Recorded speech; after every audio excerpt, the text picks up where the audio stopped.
My hero. That's who I chase.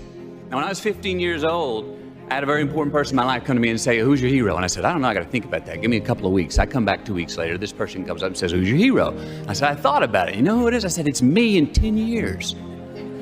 So I turned 25 10 years later. That same person comes to me and goes, so are you a hero? And I was like, not even close. No. She said, why? I said, because my hero is me at 35. So you see, every day, every week, every month, and every year of my life, my hero is always 10 years away. I'm never going to be my hero. I'm not going to attain that. I know I'm not. And that's just fine with me because that keeps me with somebody to keep on chasing. I'm going to talk to you about some things I've learned in my journey. Most from experience, some of them I heard in passing. Many of them I'm still practicing, but all of them I do believe are true. Life is not easy. It is not. Don't try to make it that way. Life's not fair. It never was. It isn't now, and it won't ever be. Do not fall into the trap, the entitlement trap, of feeling like you're a victim. You are not. Get over it and get on with it. And yes, most things are more rewarding when you break a sweat to get them. Happiness is an emotional response to an outcome. If I win, I will be happy. If I don't, I won't. And I say if happiness is what you're after, then you're going to be let down frequently and you're going to be unhappy much of your time. Joy, though. Joy is a different thing. It's something else. Joy is not a choice. It's not a response to some result. It's a constant.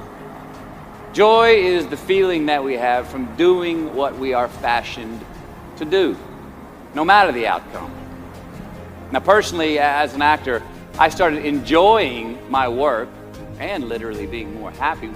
Define success for yourself. Now, check this out. I'm in south of New Orleans a few years ago, and I went to a voodoo shop.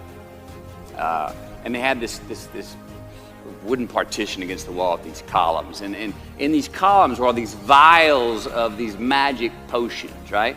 And the headings above each potion defining what they would give you were things like fertility, health, family, legal help, energy, forgiveness, money.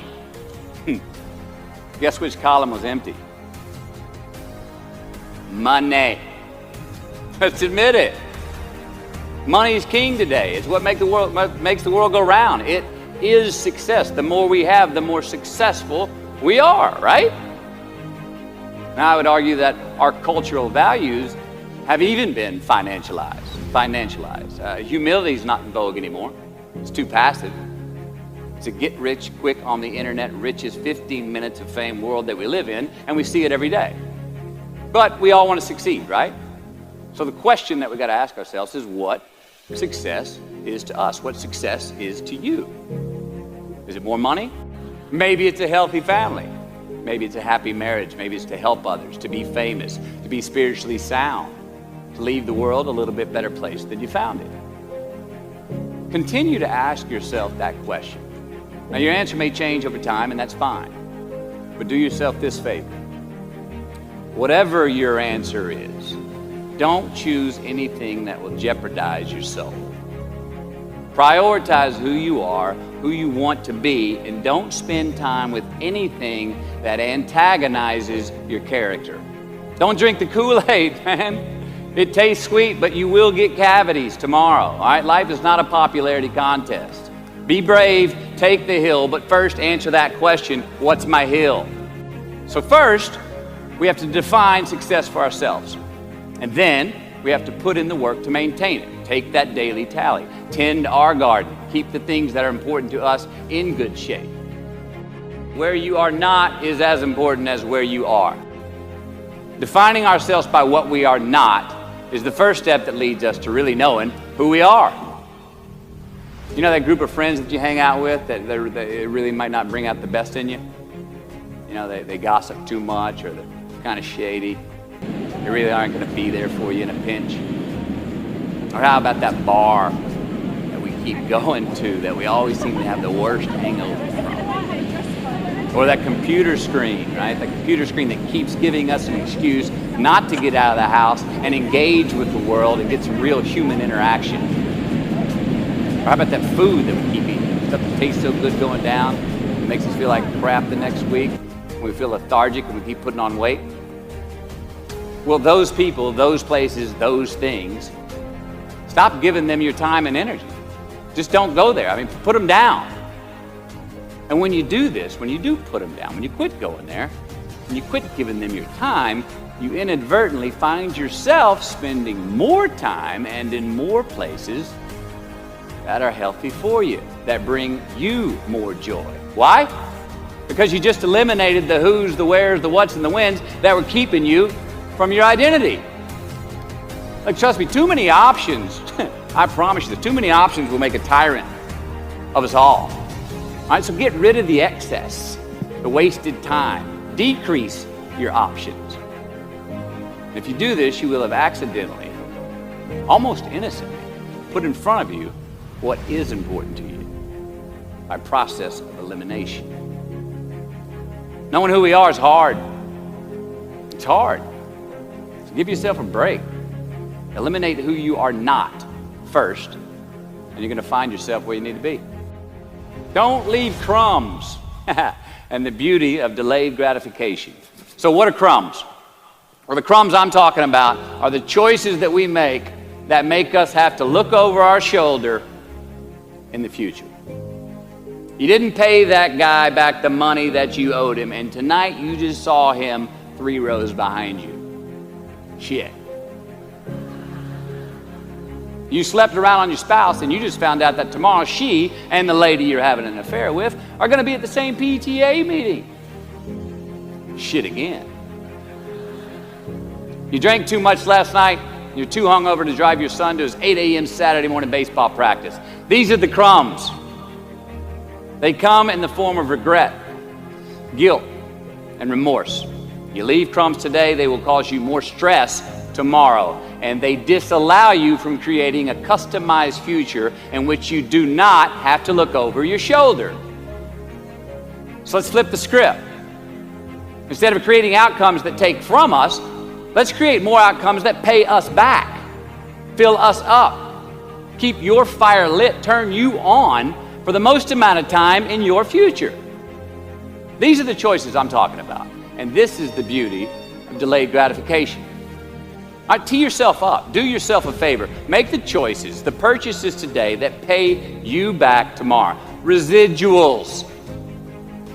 In my business, we call it mailbox money. If I do my job well today, and that movie keeps rerunning on TV, 5 years from now, I'm getting checks in the mailbox. It's a heck of a deal.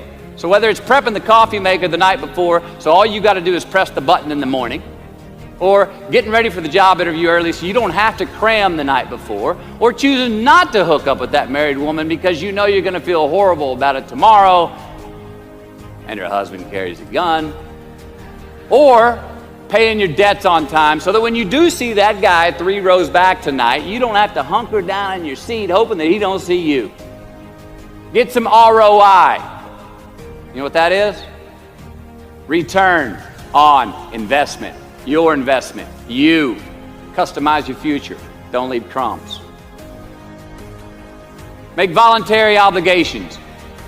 All right, mom and dad, since we were young, they teach us things as children. Teachers, mentors, the government, and on laws, they all give us guidelines for which to navigate this life. Rules to abide by in the name of accountability. I'm not talking about those obligations. I'm talking about the ones that we make with ourselves, with our God, with our own consciousness. I'm talking about the you versus you obligations. We have to have them. Now again, these are not societal laws, expectations that we acknowledge and endow for anyone other than ourselves. These are faith-based obligations that we make on our own. These are not the lowered insurance rates for a good driving record. You will not be fined or put in jail if you do not gratify these obligations I speak of. No one else governs these but you. They are your secrets with yourself, your own private counsel, personal protocols. And while nobody throws you a party when you abide by them, no one's going to arrest you when you break them either, except yourself. Or some cops who got a disturbing the peace call at 2:30 in the morning because you were playing bongos in your birthday suit. That was me. An honest man's pillow is his peace of mind. And when you lay down on that pillow at night, no matter who's in your bed, we all sleep alone. These are your personal Jiminy Crickets. And there are not enough cops in the entire world to police them. It's on you. It's on you. A roof is a man-made thing. This may cut a little close to the bone since the geography, but I think we all were there, and we'll all remember where we were. But in January the 3rd, 1993, it was the NFL playoffs, and your Houston Oilers were playing the Buffalo Bills. The Oilers were up 28-3 at halftime, 35-3 early in the third. Frank Reich and the Bills come back to win 41-38 in overtime for one of the greatest comebacks in NFL history. Yeah, the Bills won, but they didn't really beat the Oilers. The Oilers lost that game. They beat themselves. Y'all remember that? Why? Why'd they beat themselves? Or how? Was it because at halftime they put a ceiling, a roof, a limit on their belief in themselves, aka the prevent defense? Or maybe they started thinking about the next opponent in the playoffs at halftime. I mean, they were up. Then they came out and played on their heels, lost the mental edge the entire second half, and voila, they lost. In a mere 2 quarters, defensive coordinator Jim Eddy went from being called the defensive coordinator of the year and the man first in line to be a head coach next year to a man without a job in the NFL. You ever choked? Nobody has ever choked? I have. You know what I'm talking about, fumbling at the goal line, stuck your foot in your mouth once you got to the microphone, had a brain freeze on the exam that you were totally prepared for. Forgot the punchline to a joke in front of 4,000 graduating students at the University of Houston commencement. Or maybe you've had that feeling of, oh my God, life just cannot get any better than this moment. And ask yourself, do I deserve this? Now what happens when we get that feeling? We tense up. We have this sort of outer body experience where we are literally seeing ourselves in the third person. And we realize that the moment just got bigger than us. You ever felt that way? I have. And it's because we have created a fictitious ceiling, a roof, to our expectations of ourselves. A limit where we think it's all too good to be true. But it's not. And it's not our right to say or believe it is. We shouldn't create these restrictions on ourselves. A blue ribbon, a statue, a score, a great idea, the love of our life, a euphoric bliss. Who are we to think that we don't deserve or haven't earned these gifts when we get them?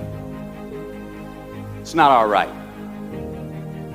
But if we stay in process, all right, within ourselves, in the joy of the doing, we will never choke at the finish line. Why? Because we aren't thinking of the finish line. Because we're not looking at the clock. We're not watching ourselves on the Jumbotron performing the very act that we're in the middle of. No, we're in process. The approach is the destination, and we are never finished. Bo Jackson, what did he do? He used to run over the goal line, through the end zone, and up the tunnel.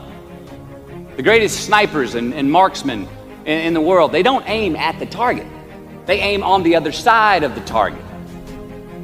We do our best when our destinations are beyond the measurement, when our reach continually exceeds our grasp, and when we have immortal finish lines. And when we do this, the race is never over. The journey has no port. The adventure never ends because we are always on the way. So do this, and let somebody else come up and tap you on the shoulder and say, hey, you scored. Let them run up and tap you on the shoulder and say, man, you won. Let them come tell you, you can go home now. Let them say, I love you too.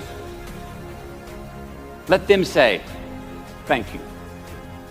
Take the lid off the man-made roofs that we put above ourselves and always play like an underdog. There we go.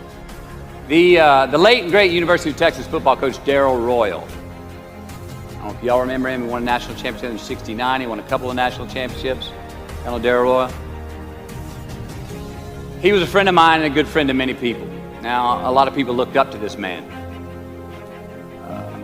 One of the people looked up to him was a musician named Larry.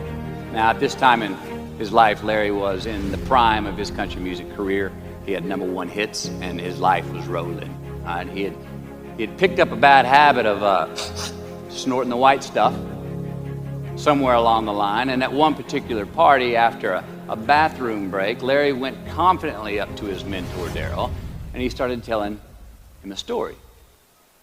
Coach Royal listened, as he always had.